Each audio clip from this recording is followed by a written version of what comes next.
नमस्कार दोस्तों, स्वागत है आपका सौरभ जी के ट्रिक पे। चलिए आज हम लोग देखते हैं 10 यानी कि 10 करंट अफेयर्स के महत्वपूर्ण प्रश्न। ठीक है, जो आपके आने वाले एग्ज़ाम जो भी है, अभी तो फ़िलहाल 1-2 महीना एग्ज़ाम नहीं होगा, लेकिन उसके बाद जो भी एग्ज़ाम होगा उसमें ये बहुत ही महत्वपूर्ण रोल निभाएगा। ठीक है, तो चलिए शुरू करते हैं। देखिए क्या करा केंद्र सरकार ने कोरोना वायरस से लड़ने के लिए घर पर कौन से निवारक उपकरण तैयार करने के लिए एक विस्तृत मैनुअल जारी किया है। यानी कि केंद्र सरकार जो है वह कोरोना वायरस से लड़ने के लिए घर पे बने ठीक है, घर पे बने सामान, यानी जैसे मास्क हो गया, ये सब जो भी है ना सेफ्टी, उसके लिए एक मैनुअल जारी किया है। तो किसके लिए किया है? मास्क। और ये मास्क किस चीज़ का बनाने के लिए किया है? तो जैसे पुराना टी शर्ट हो गया, गंजी हो गया, और ये क्या बोलते हैं, रुमाल हो गया, गमछी हो गया। ठीक है, इससे तो इसी का मैनुअल जारी किया है केंद्र सरकार की, मास्क घर पर ही बनाइए। ठीक है, ये वायरस से 70% लड़ने में सक्षम होता है। ठीक है, चलिए नेक्स्ट क्वेश्चन देखते हैं। देखिए कह रहा है कि किस वित्तीय संस्थान ने कोरोना वायरस से निपटने के उपायों की घोषणा की है? किस वित्तीय संस्थान ने कोरोना वायरस से निपटने के उपायों की घोषणा की है? चलिए इसका आंसर आप लोग बताइए, धड़ाक से बताइए, इसका आंसर बताइए। तो देखिए इसका आंसर क्या होगा? Option number B. ठीक है, क्या होगा? ऑप्शन नंबर बी, भारतीय रिजर्व बैंक। भारतीय रिजर्व बैंक ने कोरोना वायरस से निपटने के लिए उपाय की घोषणा की है। तो क्या घोषणा की है? ताकि आर्थिक मंदी भविष्य में न आए, तो आयात निर्यात पर जो टैक्स लगता है उसका देख रेख सब जो है यही सब किया है। ठीक है, चलिए नेक्स्ट क्वेश्चन देखते हैं। देखिए नेक्स्ट क्वेश्चन देखिए क्या कर रहा है। कह रहा है कोरोना वायरस को संयुक्त राष्ट्र द्वारा, ठीक है, किस वैश्विक युद्ध के बाद सबसे बड़ा संकट बताया है? यानी कोरोना वायरस को संयुक्त राष्ट्र ने कौन वैश्विक युद्ध के बाद सबसे बड़ा संकट बताया है? तो द्वितीय विश्व युद्ध के बाद कोरोना वायरस को सबसे बड़ा संकट बताया है कौन? संयुक्त राष्ट्र। सोच लीजिए कितना बड़ा संकट है। ठीक है, चलिए नेक्स्ट क्वेश्चन देखते हैं। टोक्यो ओलंपिक के बाद कोरोना वायरस के कारण, क्या कर रहा है? टोक्यो ओलंपिक के बाद कोरोना वायरस के कारण कौन से प्रमुख खेल कार्यक्रम को रद्द कर दिया गया? चलिए बताइए इसको। तो ये होगा विंबलडन। कौन? विंबलडन को रद्द कर दिया गया है। ठीक है, इस बार ओलंपिक को, जो ओलंपिक था उसको 2021 के लिए स्थगित कर दिया है। मतलब 2021 में ये होगा, और ये भी जब तक इसका वैक्सीन तैयार नहीं होगा तब तक कोई खेल, कोई प्रतियोगिता, कोई कार्यक्रम नहीं हो सकता है। ठीक ना है? चलिए ओलंपिक को 2021 में अब मतलब आगे बढ़ा दिया गया है 2021 में। ठीक है, अनुमानित, याद रखिएगा इसे। चलिए नेक्स्ट क्वेश्चन देखते हैं। देखिए क्या कह रहा है श्रीमती निर्मला सीतारमन। कौन? श्रीमती निर्मला सीतारमन ने सऊदी अरब द्वारा आयोजित किस वर्चुअल मीट में भारत का प्रतिनिधित्व किया? सऊदी अरब में कौन सा मीट मतलब स्थापित हुआ जिसमें निर्मला सीतारमन ने भारत का प्रतिनिधित्व किया? तो G20 वित्त मंत्री मीट। कौन सा? G20 वित्त मंत्री मीट। कहाँ पे ये हुआ? तो सऊदी अरब में। कहाँ पे? सऊदी अरब में। ठीक है, सऊदी अरब में, याद रखिएगा इसे। ठीक, चलिए नेक्स्ट क्वेश्चन देखते हैं। देखिए आंध्र प्रदेश सरकार ने उच्च न्यायालय के निर्देश पर किस क्रम के दिशा निर्देशों को संशोधित किया है? आंध्र प्रदेश सरकार जो है वह उच्च न्यायालय के निर्देश पर किस कार्यक्रम को दिशा निर्देशित किया है, मतलब संशोधित कर दिया है, फिर से बाद में करेगा, या मतलब स्थगित कर दिया है।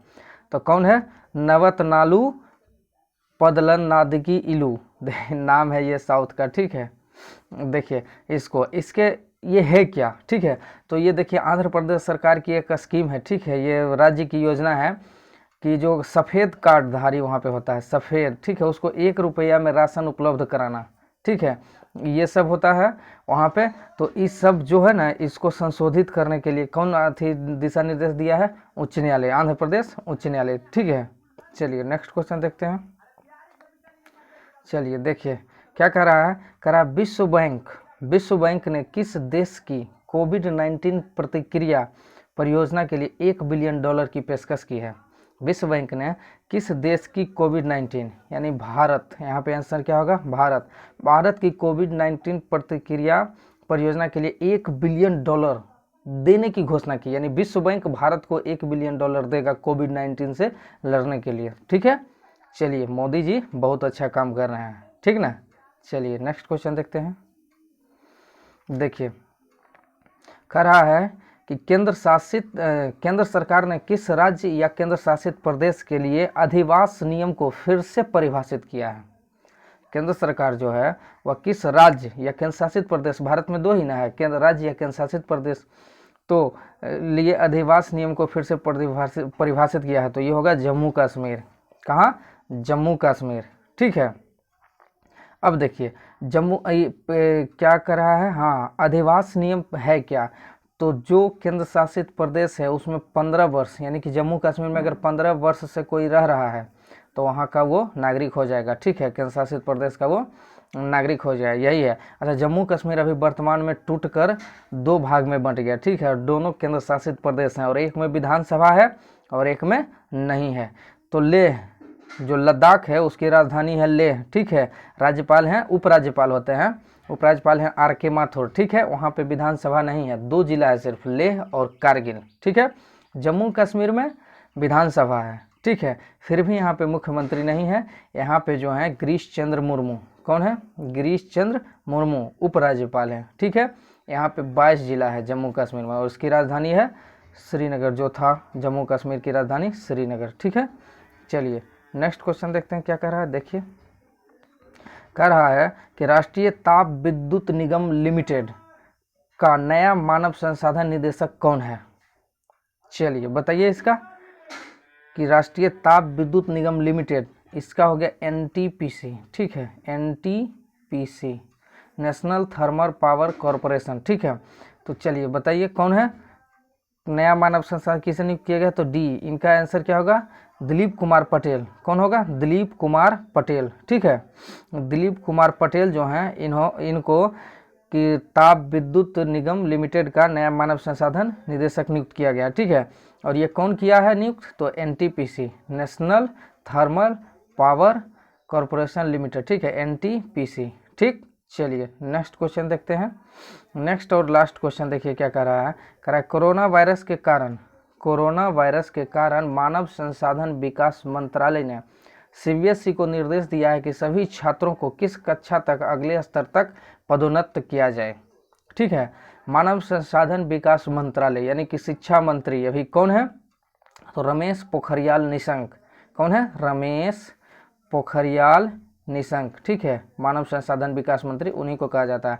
तो निर्देश दिया है कि CBSE को कि सभी छात्रों को किस कक्षा तक अगले मतलब पदोन्नत किया जाए, मतलब कि उनको छूट दे दिया जाए कि आगे चल जाए, क्योंकि एग्जाम ही नहीं होगा, पढ़ाई नहीं हो रहा है, तो 8वीं कक्षा तक। ठीक है, और 9th को 11 को ये समय के अनुरूप आगे किया जाएगा। ठीक है, अभी तक 8वीं कक्षा तक को आगे बढ़ा दिया जाएगा। ठीक है, चलिए तो अगर आपको ये वीडियो अच्छा लगा तो प्लीज़ आप मेरे वीडियो को लाइक कीजिए, अपने दोस्तों के साथ शेयर कीजिए और मेरे चैनल सौरभ GK ट्रिक को सब्सक्राइब कीजिए। तो थैंक यू फॉर वॉचिंग, धन्यवाद।